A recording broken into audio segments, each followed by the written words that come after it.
This is the free audiobook of Elemental Power. If you haven't heard the previous chapters, you'll find the link to the playlist in the description below.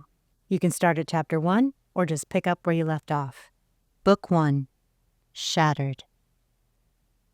Chapter 21, Nightmares.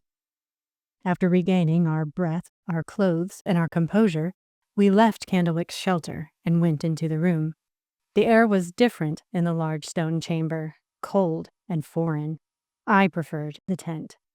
We dressed for walking, needing to rid ourselves of the residual energy that, despite our best efforts, hadn't dissipated altogether. It was just past midday, and we'd missed the meal. The beverages had sustained us, though, and we trotted hand in hand down the corridors to the large entryway and out into the gentle winter sun. The courtyard was scattered with dozens of footprints now, the snow no longer fresh underfoot. The ground was more slippery than yesterday, too. We walked along the perimeter, going left from the doorway along the front of the castle, and then right along the tree line.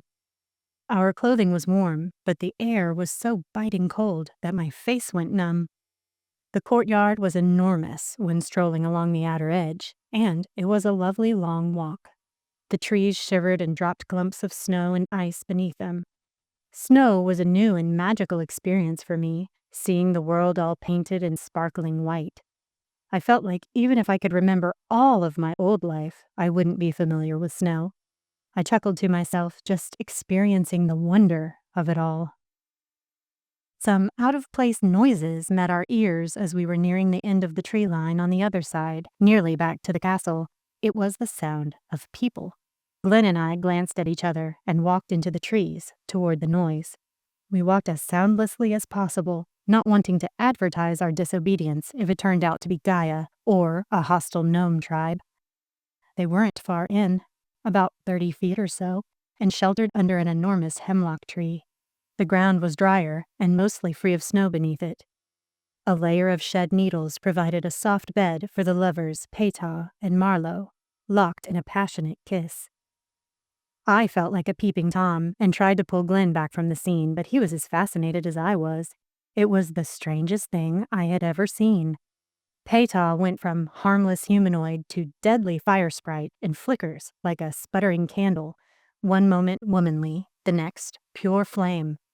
Marlowe was doing the same thing. One minute he was the plain, coral-colored man, the next he was a contained puddle, like a snapshot of a water balloon at the moment it pops. Sometimes they were out of sync just a bit, and Marlowe began to steam with a faint hiss. But he didn't seem to be hurt by it. In fact, he seemed to very much enjoy it. Other times his body would extinguish a bit of Peyta's flame with a sound like wet wood in a fire, and she would make the most incredible moan of pleasure. My face was burning. I had to look away, but I couldn't. I began to back up, slowly, unable to take my eyes from them until out of the blast radius of their love. Finally returning to my senses, I shook my head vigorously and stumbled back to the courtyard. Glenn was right behind me, as affected as I was. I took his arm in mine, and we walked back to the castle, snuggled close together. I couldn't help but think of the sprites, and I could tell Glenn couldn't keep them from his mind either. It had made one heck of an impression, powerful and dangerous as it had been.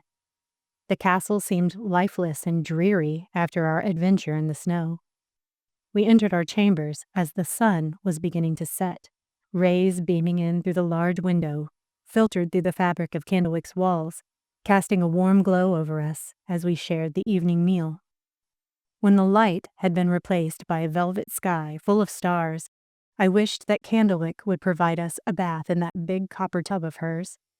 She obliged, and warm sudsy water up to our shoulder blades became our favorite romantic place to sip wine and talk. The time in the northern lands was basically our honeymoon. We finally had time to get to know each other without the threat of looming death hanging over us. I'd accomplished the first part of the quest, and now we waited for spring. I was as happy as I had ever been. We were surrounded by friends to pass the time, and the group of us made sure to be together every day. Taryn and Boreas always brought their wives, and they became an integral part of the group. Avani was a quiet and nurturing woman.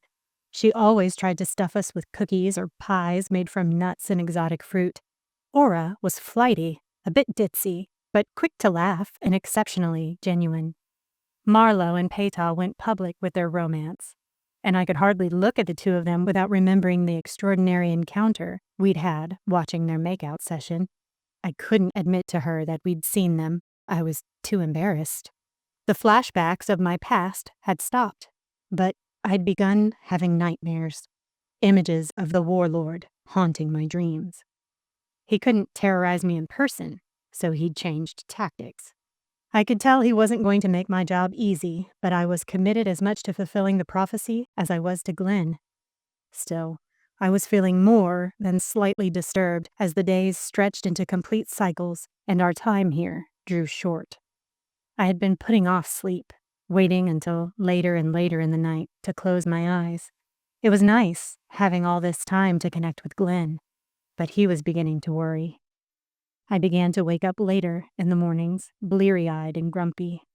The dreams were creeping into waking life as well. I saw shadows where there were none, heard noises in the quiet, felt the breath of the demon on the back of my neck. One night, more than 2 moon cycles into our leisurely stay in the castle, I woke up screaming from a particularly menacing nightmare. Glenn clutched me to himself and held me until I stopped crying, heaving with grief that wouldn't ebb. I was trembling like a rabbit just having escaped the snare. "You died," I cried into his shoulder. "I know it's just a dream, but oh God, Glenn, you died." "I'm here, love. I'm here, alive and well with you," he soothed, stroking my hair and patting my back as if I was a child. I was behaving like one. It was horrible. I sat back and wiped my eyes with the back of my hand, sniffling. He asked for a handkerchief, which Candlewick provided, and gave it to me. I took it and blew my nose, wishing the fear would release. I felt it around me, a suffocating weight squeezing me with bony fingers. "Can I tell you about it?" "Of course you can." He opened his arms wide for me to snuggle into them.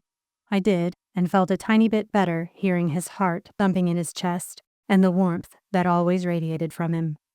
It was the future, the end of the quest. We were nearly to the dead spring. I had a sack of something on my back that I had to take there, and the fairies were attacking us. All our friends were there, protecting us, fighting them, but they were too much for us. You and I ran on, and I gave you the sack while I climbed into the spring. You were pale and horrified, but you helped me. You handed me little parcels from the sack, and I set them along certain points on the edge of the spring. I hadn't realized there were symbols written there before. I was setting the last parcel in its place when you were struck by an arrow. It went through your heart. I saw your eyes roll up, and you fell into my arms and died.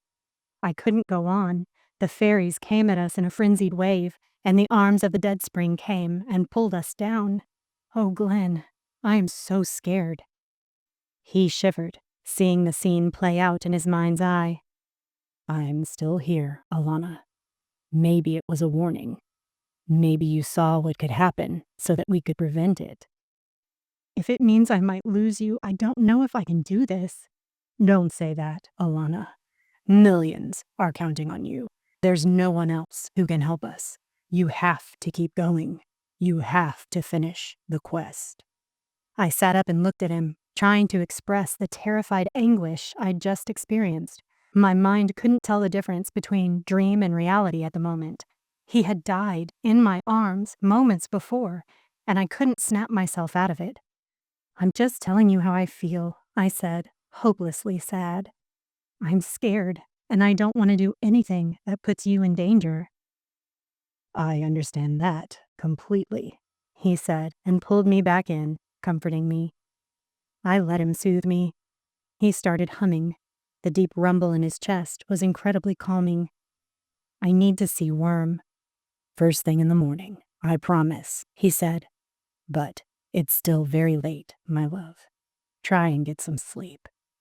He kissed the top of my head and added, "Candlewick, is there anything you can give her to keep her from having any more bad dreams tonight?" On the bedside table, a small vial of purple cordial appeared. Glenn handed it to me, and I drank it all, gagging at the taste. It was sickly sweet.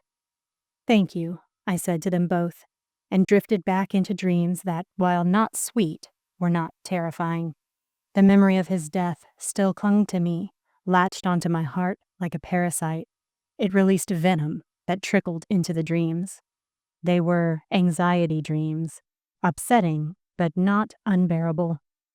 If you enjoyed this chapter, please give it a like and/or a comment. And if you think someone else might enjoy the story, please share with them the first chapter. If you subscribe and turn the notification bell on, you'll be the first to know when the new chapter is released.